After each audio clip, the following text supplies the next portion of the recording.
You're listening to the B&H Photography Podcast. For over 40 years, B&H has been the professional source for photography, video, audio, and more. For your favorite gear, news, and reviews, visit us at bnh.com or download the B&H app to your iPhone or Android device. Now here's your host, Allan Weitz. Greetings and welcome to the B&H Photography Podcast. March 29th is now officially recognized as National Vietnam Veterans Day. And with that in mind, we're hosting a show about the photography of U.S. servicemen and women who captured their experiences while serving in Vietnam in the late 1960s and early 1970s. This is not about the photojournalism that is so embedded in our consciousness, but the images taken by soldiers themselves, some of which depict aspects of combat, but much more as a blend of the mundane details of Army life, photos of friends and comrades, and even something close to tourist photos of the land and people of Vietnam. To join us for this conversation, we are fortunate enough to have Kendra Rennick of the Vietnam Slide Project, of which we will talk about in more detail during the second half of our show. But first, we're going to be joined by David Parks, who in 1968 authored a book, GI Diary, chronicling his 9-month combat duty in Vietnam and including not only his written work, but many accompanying photographs. Upon his return from Vietnam, his diary was published by Harper & Row. It's a nuanced description of war from the grunt's perspective, and it does not shy away at all from issues of race, injustice, and barbaric activities. It's not surprising that David Parks, who is the son of legendary photographer Gordon Parks, would be interested and adept at capturing these images, but the why and how of documenting combat experience while fighting and surviving are what we'll be discussing today. Joining us from Austin, Texas, welcome, David. Well, thank you for having me. Our pleasure. David, allow me to introduce for our listeners the context of your creating this document, and correct me if the description is not accurate as I go along. Here's a little bit of bullets of your story. You grew up with a degree of privilege not common to African Americans. Your father was an artist, photographer, and filmmaker named Gordon Parks, and you attended boarding schools in which you were often the only black face in the crowd. You attended college but were not happy with school life, and you dropped out knowing it was going to cost you a deferment. You wanted to serve your country, and you were drafted in 1965. You spent a year in basic training and the better part of a year in Vietnam itself. You were a crewman in an armored personnel carrier and led search and destroy missions in the jungle and in villages. You were injured and earned a Purple Heart when your vehicle ran over a mine, and you returned to combat a few weeks after the attack.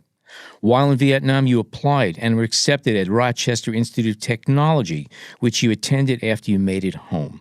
Now, obviously, you grew up around photography, but did you consider yourself a photographer when you joined the Army, or did photography take on a life of its own once you were there and you started looking around you?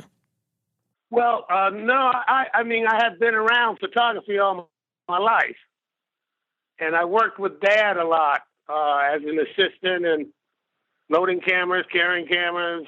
I did a lot of traveling with him when I was young. So I was familiar with photography, but I did not take pictures specifically to have a book published or an article done on me as far as GI Diary. It just evolved, okay? A little question. Now, you said you traveled with your dad a lot and you assisted him, and I'm sure that was an amazing experience. Was this at your request, or did he insist that you be there as his pack mule and assistant? Which way to go? It was kind of automatic, you know. He took my brother, Gordon Parks Jr., along a number of times. We lived in Europe. Traveled with him when he worked for Life International. So it was, I had a foundation of photography, but when I went to Vietnam, I took the suggestion of my father. I told him I was getting bored in the military, so he suggested that I keep a diary and take some photographs to keep my mind going. Gotcha. Now, many of your photographs, they depict prisoners and combat activities. Some of them are very photojournalistic. Did people object to your shooting? Can you speak about any pushback you might have gotten from other soldiers and officers when you took a camera out and started photographing what was happening? Well, when I was in Nam, I I took the candid approach. You know, many of them didn't know I was photographing them. It was not legal to have a camera in the battlefield, so I had to keep it undercover. And if you notice, many of the photographs you cannot recognize the people from front point of view. The ones that you do see were killed in action. So you did that purposely? I had no releases. Okay. Now, did you take pictures did you take pictures with faces that were recognizable? Or as you were shooting, were you taking pictures knowing that you just couldn't use some of them ever, except for personal use? So did you edit yourself as you went along? Pretty much 50-50. Pretty much 50-50. When I got back and I was working with Harper and Row, editing the photographs in regards to the text, I did not have releases, okay? Mm-hmm. And so we decided to keep the photographs of the people that were still alive. We took them out. The people that you see pictures of were killed in action. There's a few photos that depict Vietnamese prisoners and what I would call sensitive scenes. Were these photos, you're saying you just kind of took them on the sly? Yeah, I did. Yeah, okay. You know, again, we weren't supposed to have cameras in the field. Mm-hmm. Mm-hmm. Okay? And on operations. Now you keep... So I kept it pretty well undercover. I mean, a lot of things were going on, so nobody really noticed me. Mm-hmm. And were you thinking at the time? You know what I mean? Yeah, no, I can imagine with the chaos around. Were you at the time thinking of this just as your own personal diary, or were you thinking in terms of photojournalism and trying to document something? Well, as you know, I grew up, you know, under a photojournalist, right? Right. So I had an idea of how to approach the photography. Okay. Mainly it was candid. People didn't know I was shooting them. So I did take it a photojournalist approach. When I got back to the States and went to Rochester Institute of Technology, I took the course in photojournalism. Mm-hmm. Mm-hmm. So that was my interest. And how many photos did you take, would you say? I mean, can you put a number on it? Were you shooting all the time? I wasn't shooting all the time. I took them when the opportunity presented itself. But don't forget, I was in combat and I had a job to do. Of course, yeah. And but I took them periodically when I could. I had to protect the cameras to the humidity and the wet area that I was in the Delta. Really made it hard to keep the film dry and keep the cameras from getting corroded. What cameras did you use? Should I assume you were shooting with Nikon Fs or Leicas? No, I was shooting, believe it or not, I shot with a Nikon SP, which is a rangefinder. Sure, yeah, okay. And I had a Pentax single lens reflex as a backup camera. And so those were the two cameras I had over there. And was it just black and white filmed, or did you play with color as well? No, it wasn't all black and white. I took some color. Being in the jungle and the canopy prevented you from really using slow film. So I shot a lot of black and white and Tri-X, and basically I had color and black and white. And some of the color you see some of the black and white you see in the book were color. We just right. printed in black and white. And where did you get the film from? Where I get it from? Yeah. I got it out of the refrigerator at my father's house. So you actually, everything you shot, you brought over with you? I borrowed it. Okay. I borrowed the film. And I'm sure you returned it when you were finished with it, I'm sure. I mean, if soldiers went to Saigon, was it possible to buy film and cameras, or was it impossible to get? Yeah, I mean, you could, you could get into certain townships, hamlets that sold film, but I didn't have to do that. I had a pretty good load of film, How did you manage to keep your film dry? Because you're in a real heavy-duty, humid, tropic environment. Yeah. Well, no, I kept it wrapped in plastic. You must have added a little extra weight to your pack then if you had two cameras and a load of film. I mean, did you carry it with you everywhere? Well, I didn't carry the film, all the stuff at once, Right. Sometimes I'd take one camera out. Mm-hmm. No, I didn't take all that film with me when I was I left it at base Gotcha. camp, where it was pretty dry, Mm-hmm.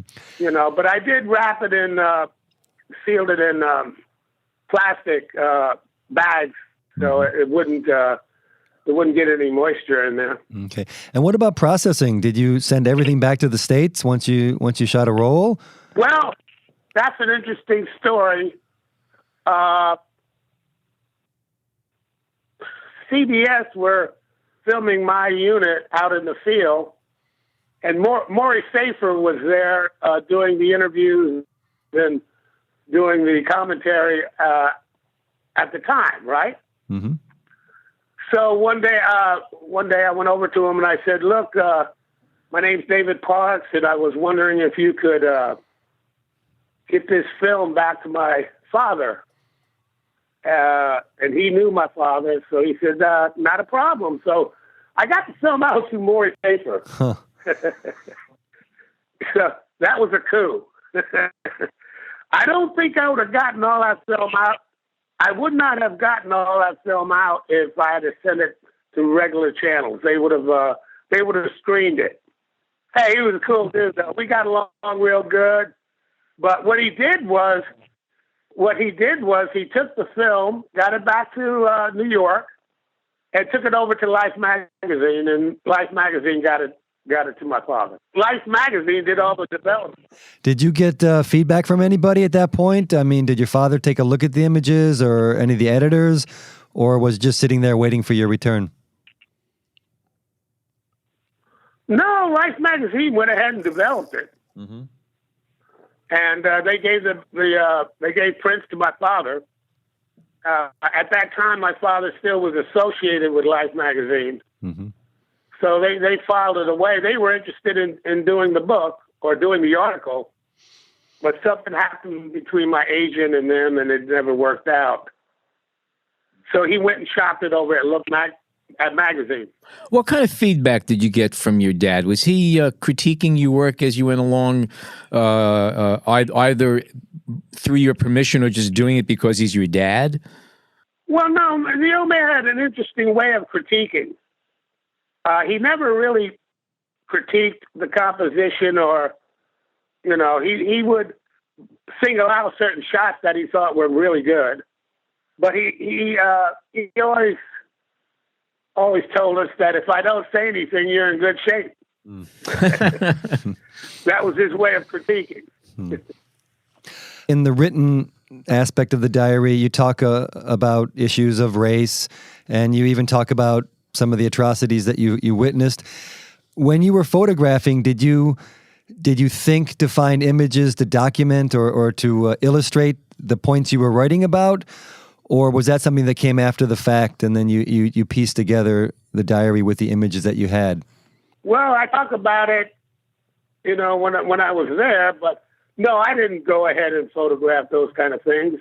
Mm-hmm.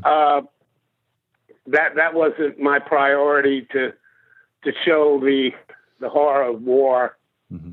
I was just basically trying to document what we were doing and what it was like. What was like in Vietnam. A lot of the pictures are the people themselves. Were you able to ever be able to be in these villages, in these little towns and hamlets, and feel really comfortable, or did you always have to be on edge, not knowing exactly who you were talking to? Yeah, it was a little nerve-wracking because you got to understand the VC or the Viet Cong were a people's army. And they were basically made up of people from those hamlets in that area. So it was very difficult to get intelligence on what was happening. What about photographing in these villages? Were you able to interact and even ask for portraits and take images of the Vietnamese? They actually kind of liked being photographed. Mm-hmm. So, Okay. again, I was shooting them. They really didn't know I was shooting them. I shoot candidly. I shoot without people knowing I'm shooting them. That's been my style since I started working in photography. I don't like setup shots. I don't like to do commercial shots. You know, Right. I'm more reportage, as they say in the old days. I don't know if it's doing that. Sure. Well, there's one. There's one great photo you have that's really just a portrait of another serviceman, an African-American serviceman, and I'm looking at it here in the Look magazine. Do you remember who that soldier was?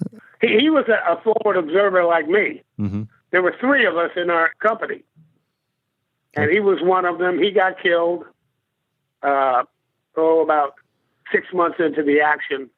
So that's why I was able to use that photograph. Yeah. Yeah. It's a powerful shot. Yeah, it's a powerful image. Yeah. They didn't use it in the book. No? They didn't use it in the book, but they did use it in the Look magazine. See, Look magazine took a different approach than Harper and Row did. Mm-hmm. First of all, my book was the first book published on Vietnam by a major publisher. Second of all, they were a little nervous about publishing this book. So the title they gave it was GI Diary. Well, Look got it right. They gave the title of the article Vietnam Diary, Mm-hmm. which is what I thought it should have been anyway. But they were a little nervous about doing that. Okay, Harper and Row. But Yeah, I can imagine. Magazine's got to sell magazines. I do own the rights to all the photographs from Look and Life because Look magazine defunct, and those were just used for the article. And Harper and Row defunct, so all the rights of the book referred it to me. Do you still have the negatives? I do not have the negatives that were in the book or the article. I had copies of all of it, but my lab in New York burned down, and I lost all of that stuff. Oh, jeez. That stinks.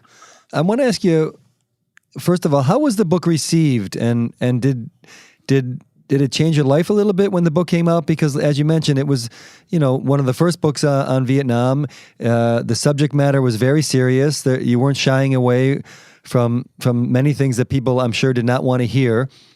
So the war was it's still very unpopular at that point. This is 1968. I mean, so how did that affect you in the immediate aftermath of the book coming out?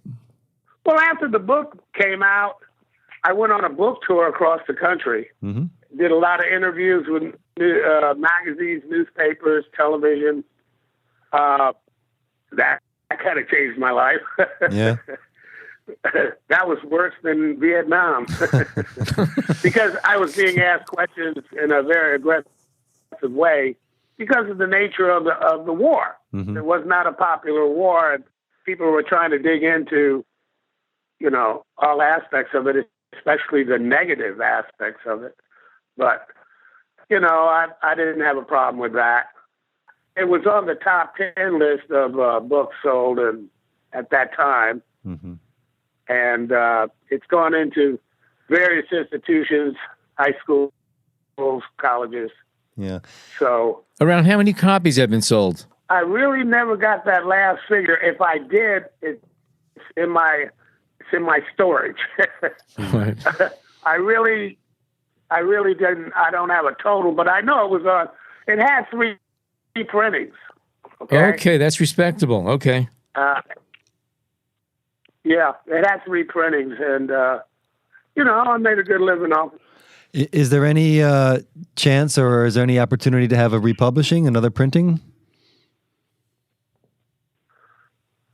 There is a chance. I would say I have some people out here in Kansas, for example, are interested in doing a feature film on it. Mm-hmm. So I've been in negotiations with them in regards to the feature film. Okay. Then that would give an opportunity to have it republished through the distributor who ends up distributing the film. So that's a possibility. Oh, that'd be good. As far as any other publisher is concerned, no, there's it's out of date as far as getting a publisher to republish it. Mm-hmm. And they generally don't do that anyway. They don't publish somebody else's book. Okay.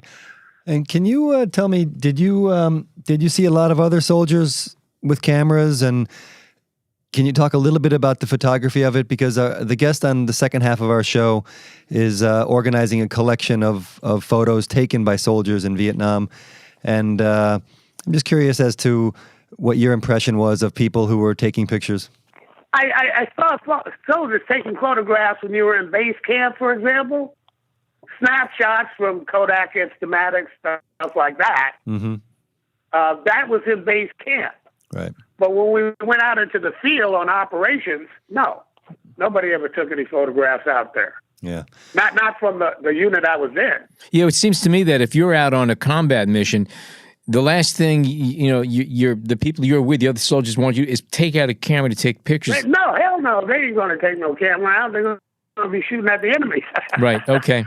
But no, as I said, they had Instamatics, Kodak, and stuff like that. Once we got back to base camp, and they would take photographs of their buddies, and then they would send those photographs back to their parents.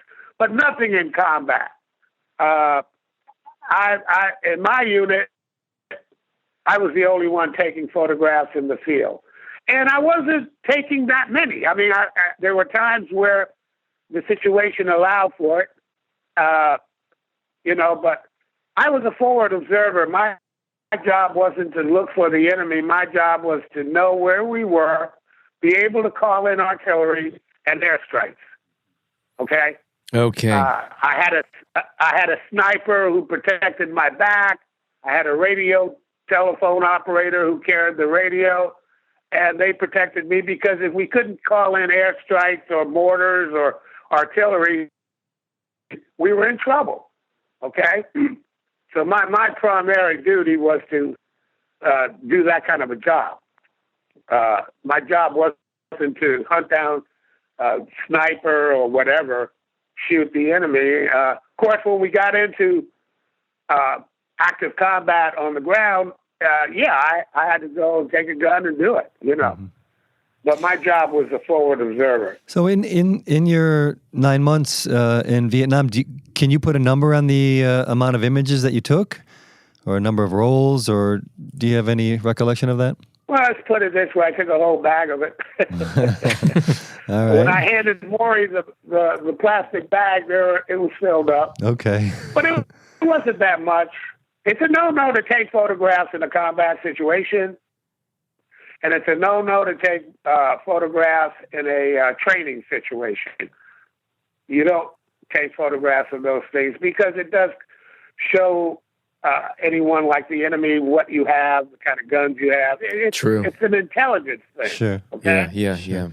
There were times where Stars and Stripes would send out a reporter and a cameraman, a photographer to shoot photographs of what we were doing. But that was it. I mean, none of the soldiers took cameras into the field. That was a no-no. Let me ask you. Obviously, you had a provenance. You had a famous photographer father.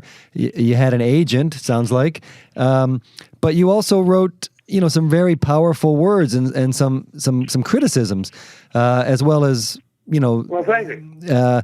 Were you surprised by the attention the book received? Were you surprised that it got published at all? And what's your feeling? What was your feelings? I was surprised that it was published. Mm-hmm. What happened was the old man got the photographs and everything later before I came back.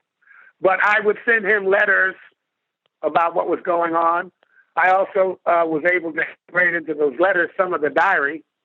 Actually, I sent most of the diary back with the photographs. Okay, It just so happened that a editor from Harper and Row was at my father's apartment, right?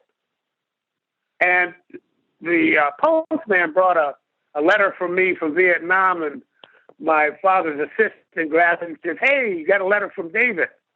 And so my father was there with the editor, and he started reading the letters, and he started reading it, and she says, "Wow, this is pretty interesting stuff, you know." He says, I got a pile of it over here. And she started going through it, and she says, this would make a good book. And that's how it happened. That's how it happened. And this is all while you were still over there. I was still over there when that decision was made. Right. And then, so it wasn't that I went over there to write a book or to do a book and photograph and get them. I just did it to keep my mind, functioning. Yeah. And that's basically it. And it gave me a particular kind of relief. And that's what it did for me. And I got a lot of the crap out, especially in the writing. That's great. All right, Dave, any future projects you're working on that you'd like to tell us about? No. Okay. I'm fine though.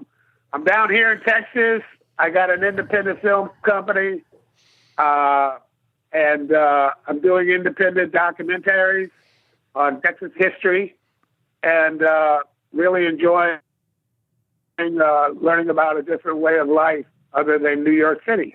David Parks, thank you so much for joining us today. And again, good luck on everything you're doing. Well, thank you for taking the time to interview me about the book.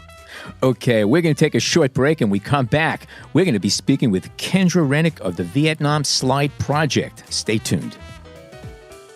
We hope you're enjoying this edition of the B&H Photography Podcast. Send us a tweet at BHPhotoVideo, #BHPhotoPodcast.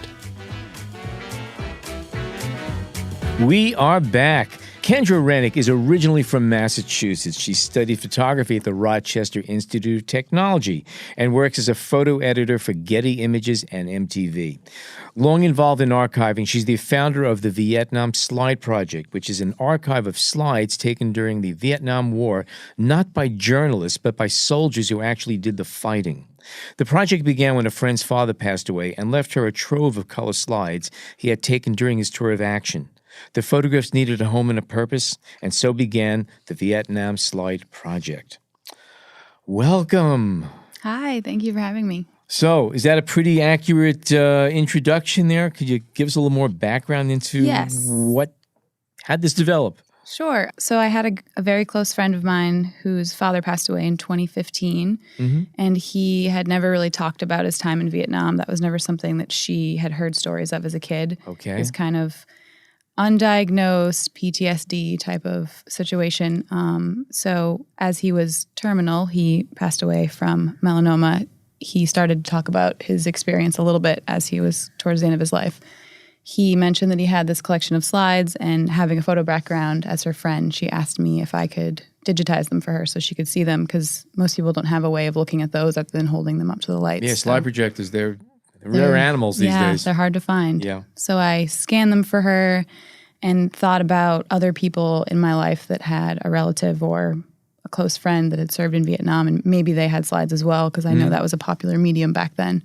So I started to ask around a little bit and found that other people in my life also had similar experience where these slides had been kind of kept in a basement.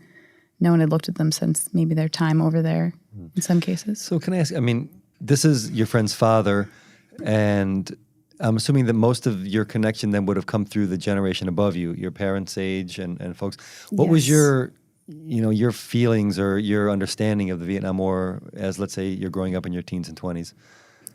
So obviously it was taught in school. And it was something that pop culture has always had a reference to. Forrest Gump, the music, the clothes, that era is something that has always sort of been romanticized to my generation, I think. And my parents have always had the mindset and told me about so-and-so served in Vietnam. We don't really talk about that. That was such a hard time for them. Or it's kind of unspoken as well. So there's a little bit of mystery to it to me, which kind of intrigues me to hear more about firsthand accounts other than, of course, the history books and sort of what I'm told from teachers and that sort of thing. And were you familiar with some of the more well-known images? Or, I mean, you're in the photography business, so I'm assuming that, the Nickut's photo of the girl burning from napalm and these images that Eddie Adams photo that are like so much a part of my upbringing anyway, and I think the culture in general, you were aware of that. And, yes. And the general idea that Vietnam was kind of the first war that came through our television sets, and this idea where media and war interact was a big part of Vietnam. Yes. Yeah, I was very familiar with, I think, some of those iconic images in a way that I was a little bit awestruck by that, because I don't think my generation, especially when I was learning about it in high school, had ever kind of had a war that close to home for us. So hearing about my parents talk about their age group learning about it and as it was happening, I think the images that came out of that were really just sort of horrific for me to see. So now when we talk about iconic images from Vietnam, they're almost always grainy black and white photographs. And this is about color slides. Now, is that because the seed of this project was in the form of color slides? A friend's father passed away and gives you a box of color slides.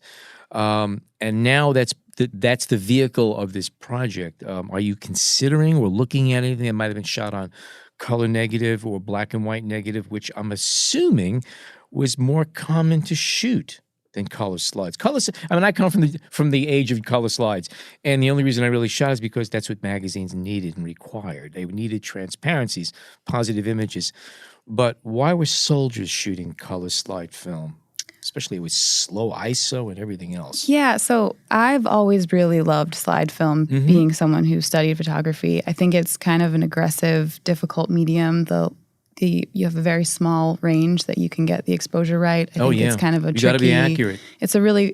I always enjoyed that. So knowing that people that hadn't studied photography had taken slide film with them or had bought it overseas and decided to shoot with it, I thought was so interesting.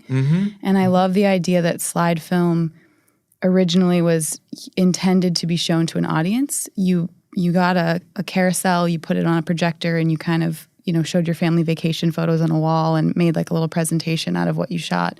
So the idea that someone would be doing that, maybe not knowing what they were going to get into in Vietnam and thinking they'd come home and show a presentation, and then a lot of them have told me that they just didn't show anyone the photos.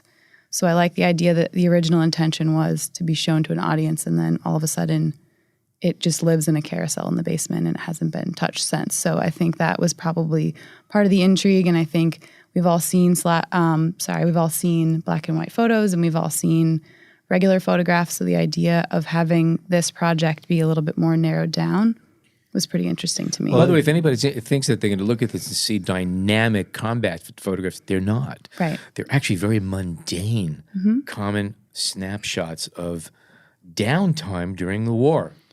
Well, I think this also speaks to the difference between negatives and slides, because the journalists were shooting, black and white negatives in most cases, and the slides were for tourist photos and vacation photos. So that's what the soldiers, not being professionals, would have gravitated to.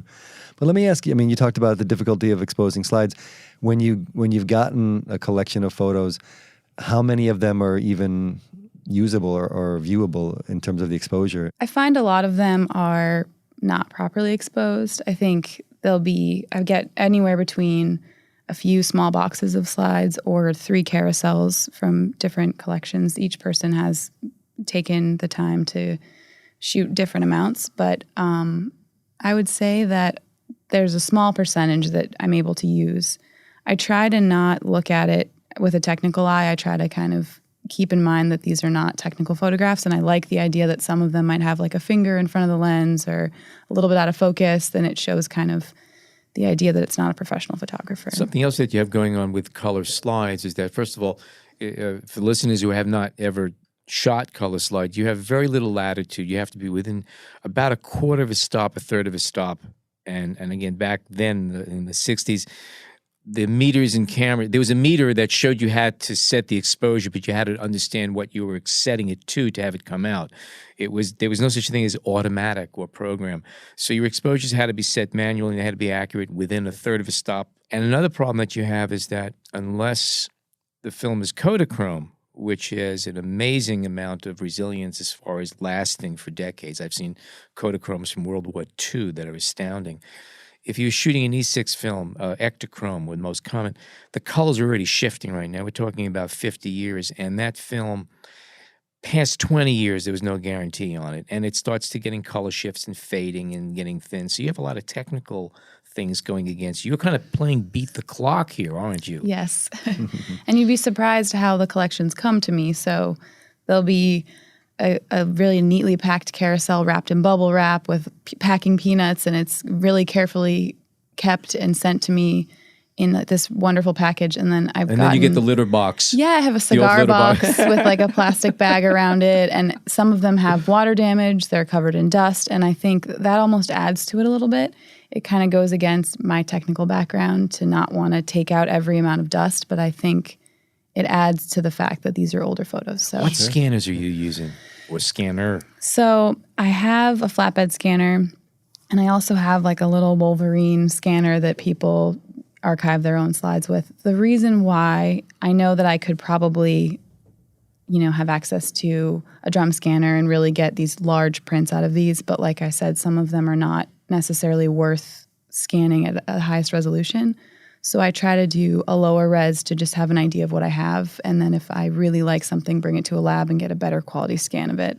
Because if I'm getting about 500 slides from one person, it's just, I don't have the bandwidth to. Do you eyeball them on a light box within a loop? do. Okay. Mm-hmm. Yeah. I still have my light box in loop too, my little Schneider loop. I still got it. Yeah. I take a look and try to make sure that I'm not getting duplicates. I think one collection someone was bracketing, I noticed. So I'm trying to pick the best one and not scan every single one. That first collection that came in, your friend's father, how big of a collection was that? How many slides? That was, I would say, it was less than 100. I think it would have filled maybe one carousel.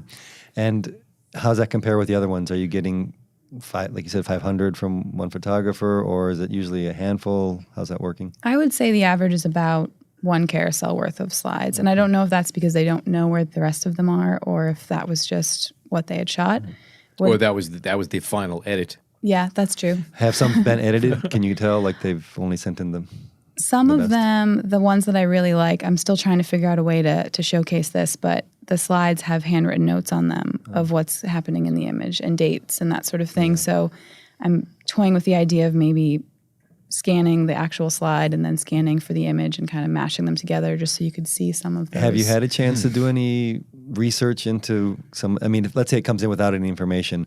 Do you look into the information in terms of finding where this might have been taken, or the company the guy was attached to, or details that you'd have to do research to find? I've tried to match logos on uniforms as to which division someone is in, because I think that's important. I try to have a little bit of information on each veteran that's their collection that I'm showcasing.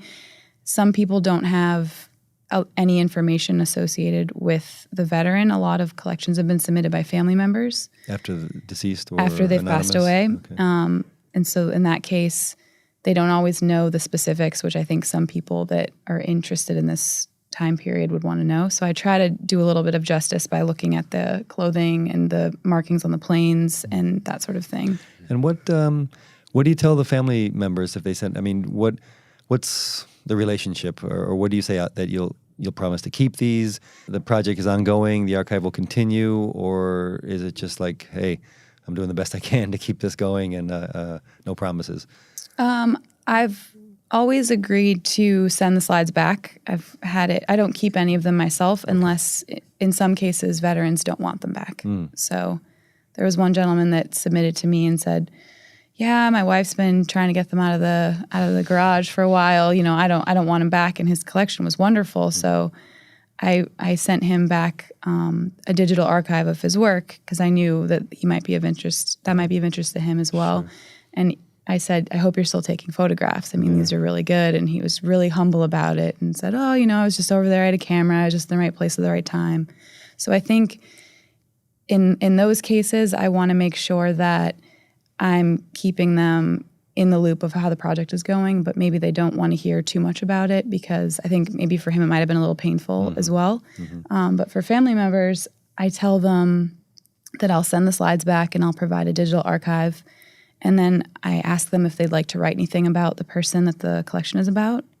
I've gotten some interesting essays and letters from people, and just sort of, I have like an open discourse if they want to kind of vent or talk about things with me. How are you advertising or promoting this project? How are people finding out about it?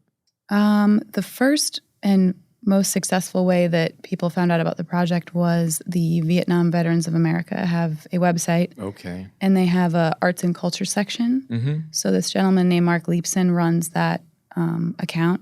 And I messaged him and I said, I'm working on a project. I'm curious if you would be interested in maybe messaging or putting out some sort of email to people that are in your network. That's a natural for them. And yeah, and he wrote up a little blurb about it, and then people started contacting me from that. A couple news outlets have picked up the project and written about it, and then people have contacted me that way. So I haven't done too much self-promoting because I almost don't feel like it's quite at a place where at first it wasn't at a place where I was ready to self-promote it, but I wanted it to be something that veterans specifically were interested in before I put out like a cattle call for anyone. What do you see as the goal of this project? What's the end game here? What do you want to do with all these? Where do you want them to be?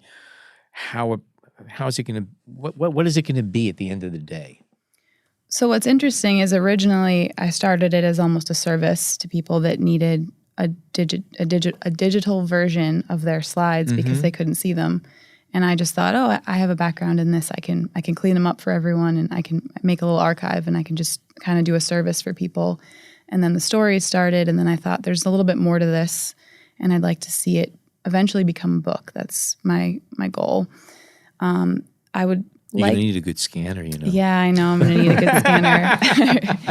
I would also really like to have about 20 collections to make it feel cohesive. Right now I have about 14. And is that important to keep the collections of one photographer together and look at it that way through the eyes of one photographer? I'm kind of toying with the idea of keeping it per photographer, but also there's so many commonalities between the collections that it might be nice to kind of blend them together. Themes or something of that sort. Let's talk about that a bit. I mean, obviously, when we discussed with David, the photographers were shooting around base camps, and from looking over the website, guys playing guitars, shooting hoops, chilling, whatever. Smoking them if they got them. You know. So what are you finding, and what has surprised you that in some of the collections? So I think for me, I really like the photos of the men. Right now it's just men, but I'm sure there's some images of women that I haven't seen yet. But for right now, no women have submitted yet. I haven't seen any images of women. Well, I don't know that. Well, the women were definitely not in combat in Vietnam. I don't believe so at all. I don't think there was. I know there were women working in the medical fields and that sort of thing. I don't know. Behind the scenes, chock block, if they were taking photos, but if they were, I would love to see that as well. I just want everything to feel cohesive and to feel like I have a good snippet of that time period. It would be great to have that point of view. Absolutely, yeah. But getting back in general, the shots that you're getting are, how would you break them down? I would say a lot of them are base camp shots. Usually, I looked at the time period on most of them, and I try to get information on when the soldier served. And I noticed that at least the slides that I'm getting seem to be the earlier portion of their tours. So maybe when they first got there and things were not as intense as they ended up being before they left. So that's common, that the time period is more of the beginning of their tour. I'm also noticing, I think, based on what I've heard from veterans that I've actually talked to, it was the first time a lot of these young guys had been overseas. Right. So the tourist photos are just because they hadn't been in another country before. They hadn't been in that sort of landscape. They hadn't seen... Novelty factor. Yeah, for sure. And I think being in a plane, there's a lot of photographs taken from an aerial view because that was probably the first time they had the opportunity. So there are a lot of aerial shots as well. A lot of shots of Vietnamese people in the towns, a lot of shots of veterans, of soldiers at the time with children, which I always find to be pretty interesting because I know that relationship may have changed throughout the course of the conflict, but there's a lot of photographs of townspeople. And since you started it and when did it start? When did you get this? This really got going in 2016. 2016. So in the 2 years since, have the submissions increased? Are you seeing any kind of pattern in terms of what you're receiving, or does it come in waves? How's the collection growing? It comes in pretty sporadically. I'm always surprised what avenue people have found my project. So I know that Facebook is geared towards, at least now from working in social media for different jobs, Facebook is geared towards an older audience now in terms of who's actually on it and looking.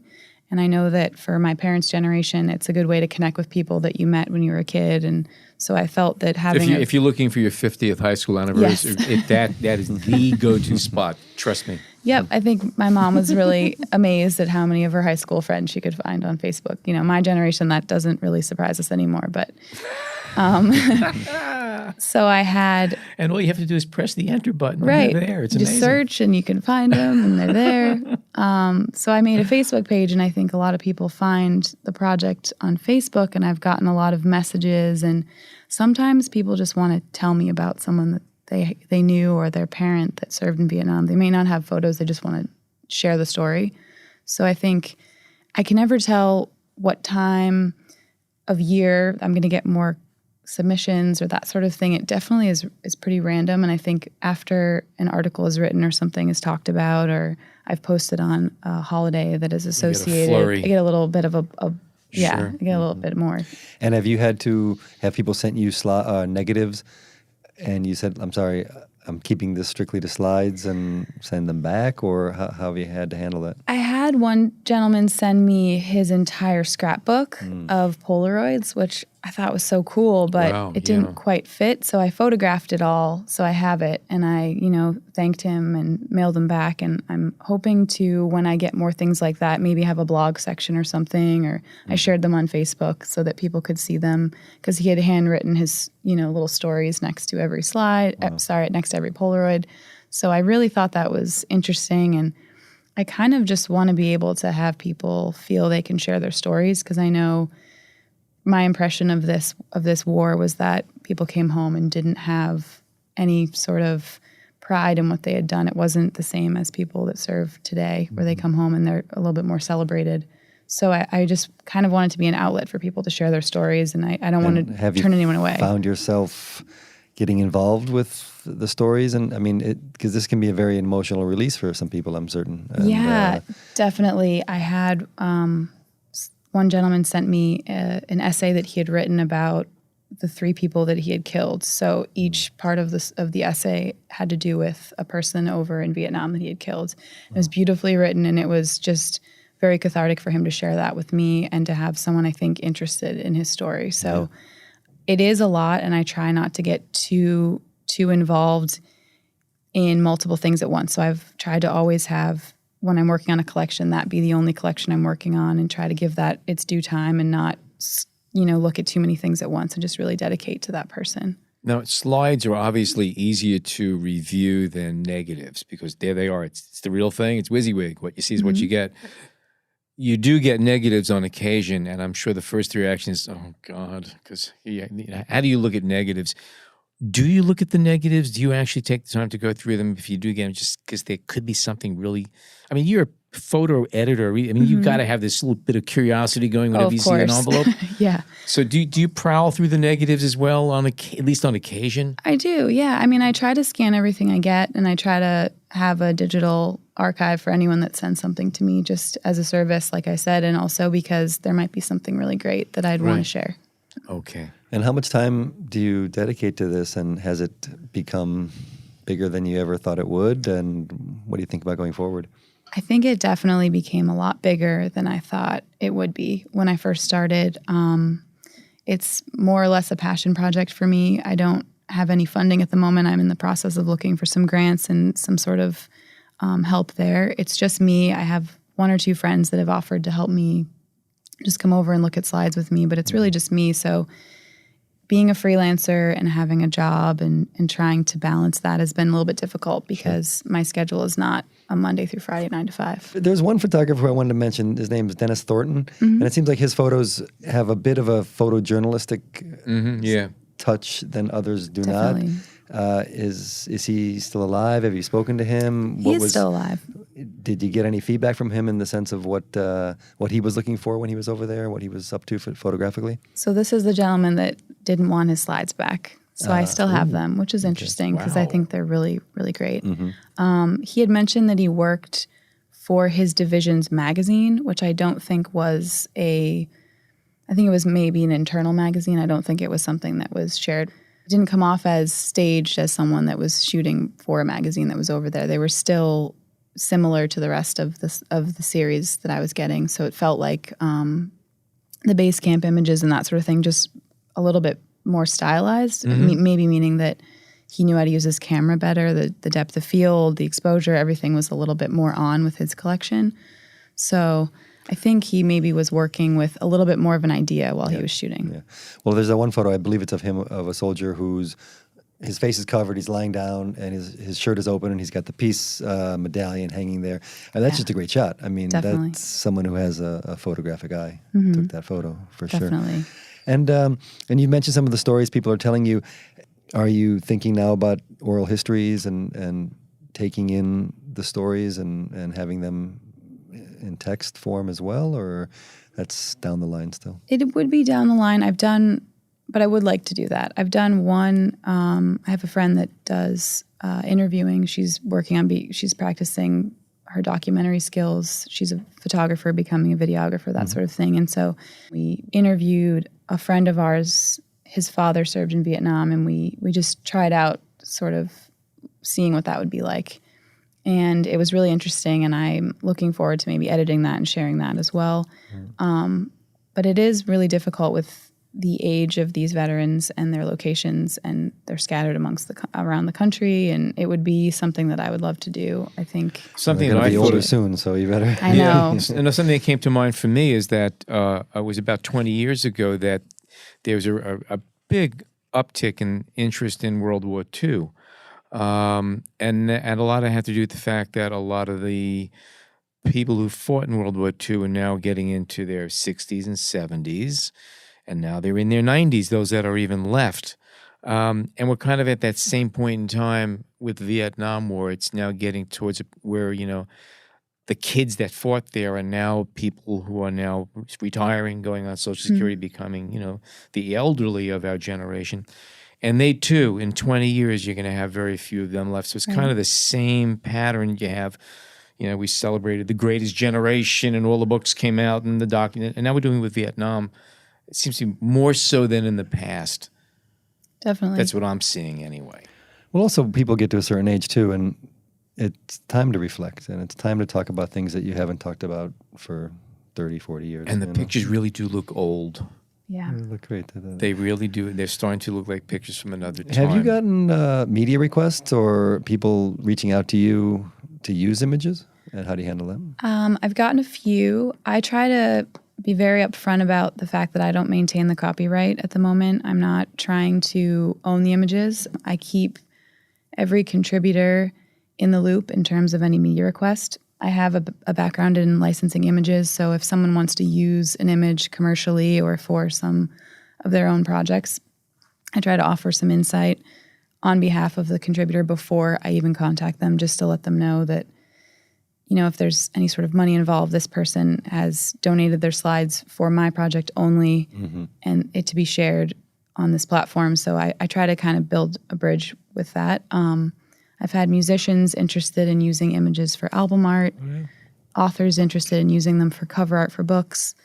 And that's pretty much it for media usage outside of the project. And everything else has been sharing the project in its entirety on some Do you sort of see outlet. yourself becoming an agent of sorts for some of these photographers? Because, again, they may not be working professionals, and it seems like none of them are, but there's value to something, a photograph that they took decades ago that cannot be reproduced.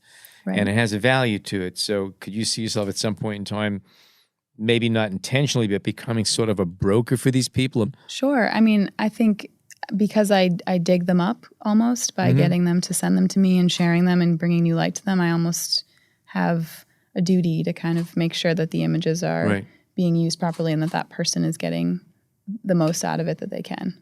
So I'm kind of a little bit protective of them also. Sure. And is it all Kodachrome that's coming in? Can you talk a little bit about the type of film that was used and even the cameras? Have you found any information on that? I've seen a lot of Kodachrome and a lot of Ektachrome. That's the two main slides that I've seen. I've noticed that some are, I think, brownies. They're being used because it's a square format. That would be actually, the Instamatics were little square pictures. I think it was 126 was the name of the film. So that was the format. So I've gotten some that are clearly that. I had one collection that was square, probably not a Hasselblad, but whatever the equivalent of, I would assume. Could have been a Yashica Matter. Something a little bit. Mamiya, something. There were three, there were Ricoh. There were something a probably little about easier a dozen to travel. twin lenses. Yeah. And then, for the most part, regular 35 millimeter as well. So I've seen photographs of the cameras. There's a couple collections that have the common image of a photographer taking a photograph of another photographer, that sort of thing. Yeah. So I've been able to kind of zoom in and see what the cameras looked like from that. And any thoughts on doing like a slideshow, projecting them and doing it the way it may have originally been intended to show? Slideshow with slides. What a concept. That's Yeah. Well, I guess you're sending a lot of them back, so you don't have them. But I'm sending a lot of them back, but it would be cool to show them as a slideshow. I do have a Kodak slide projector that I actually found outside in the street in Brooklyn. I found like a really kind of one of the newer ones, and it works. And I've used it for some of my family slides that I have as well. And I think it would be a really great way to show the collections would be in their original intention. And I'm assuming that a lot of these, well, I don't know. Do you have any information on whether these slides were then processed in Vietnam and the soldiers had them, showed them to their buddies, or everything was just shipped back or held till they got home? Well, the one clue that I have that they were sent back slide mounts. Is that they're in slide mounts. Yeah.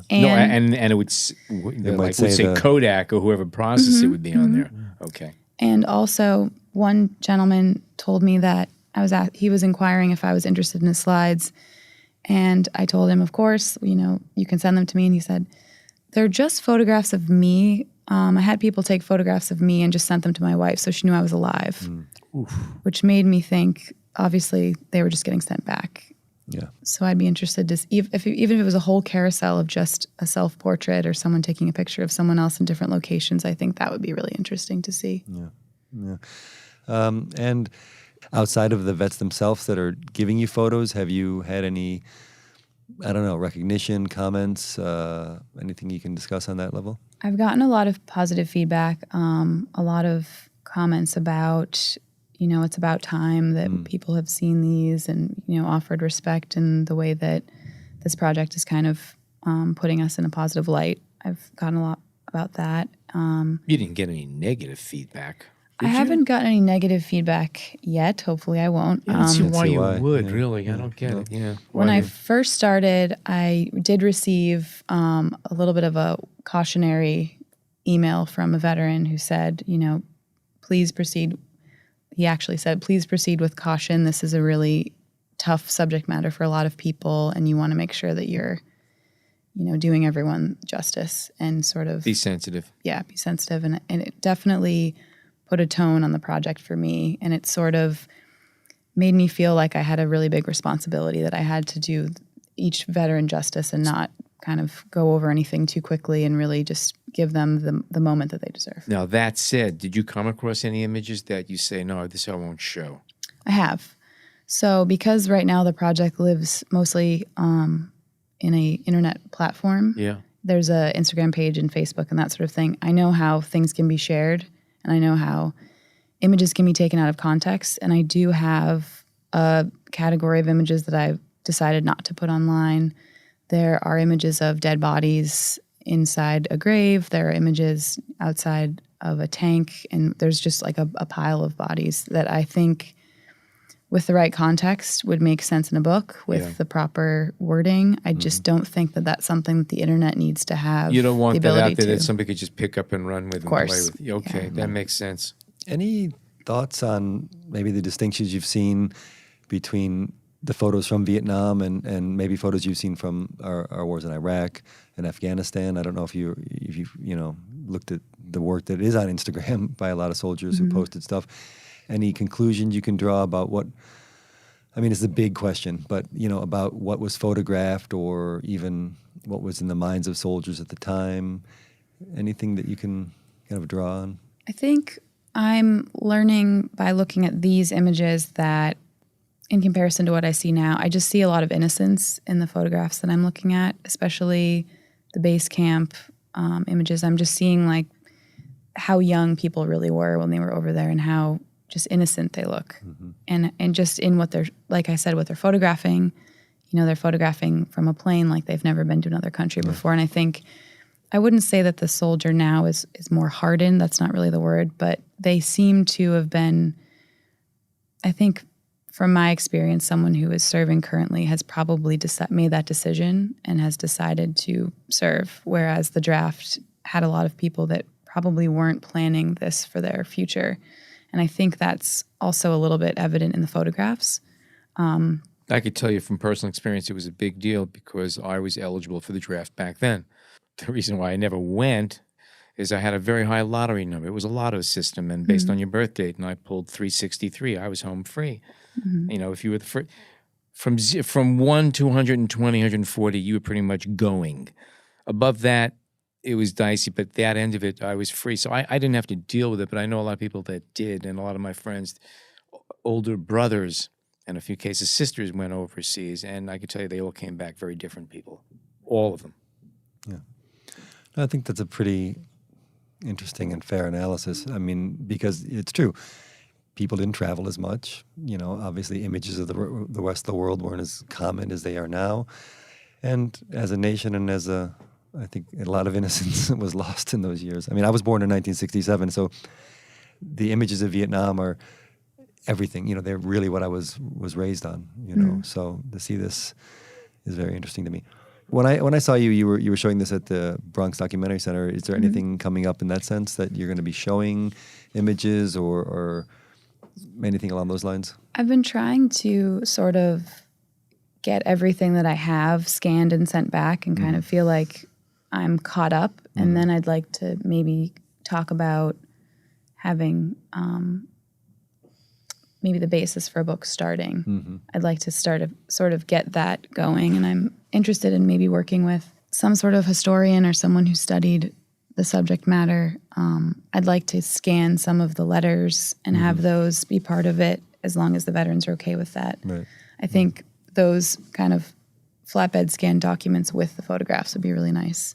The handwriting, and they've sent me some of their enlisting photos and that sort of thing. So I'd love to have all of that kind of be part of it. Right. Did you ever think that it would become something that this much of a part of your life when you agreed to look at your friend's father's images? I think I had an idea that it was something that needed to be done. I think another friend of mine's father is a Marine, and I just knew that there were so many photographs that hadn't been seen and hadn't been talked about. And I think, for example, going to her house as a kid and talking to him briefly about the war would turn into like a 2-hour conversation. I just knew that this person, probably like many others, just wanted to tell their story. So I think I knew that there was a lot of subject matter, a lot of people that really cared about this, and I had a feeling that it would turn into something a little bit bigger because I know there's so many people that are affected by this, and there's so many kids of veterans, and there's so many family members that have seen the struggles that they came back with and that they just dealt with a lot themselves, being related to someone that served, that I knew that the story needed to be told. I didn't know if it was going to be my project that would do it or how it would evolve, but I did think that it was the time, like we were talking about, they're getting older. They may not be here for too much longer to share their story. So I knew that there was enough subject matter to really make it into something. All right. Okay. Kendra, thank you so much for joining us. So the web address of everything that we're talking about today, where can people go if they want to see all of these photographs? So the project is at www.thevietnamslideproject.org. We have a Facebook page and we have an Instagram page that is the Vietnam Slide Project. Okay, and we've gone over it, and it's great stuff. It was refreshing and interesting to look at and absorb, and thank you for sharing the rest of it with us today. Thank you for having And me. we encourage anybody listening who may have slides or yeah, family members or friends to get in touch. Mm-hmm. Yeah, if you know anybody who has a collection of slides that should be part of this, okay, now you have a destination. Wonderful. Okay. Well, there you have it. Another episode for our growing archive of photo-centric podcasts. If you are not a subscriber to our show, I will not publicly shame you, but you do know who you are. So head on over to Apple Podcasts, iTunes, Google Play, Stitcher, or Spotify and sign up. It is free and it is easy. We're going to be taking a week off, but when we return on April 12th, we have a terrific episode for you. Our guests are Stephen and Betty Wilkes, and we're going to be talking about Stephen's Day to Night series and his work for National Geographic. It was a terrific show. You're going to love it. As always, on behalf of Jason, John, and myself, thank you so much for tuning in today.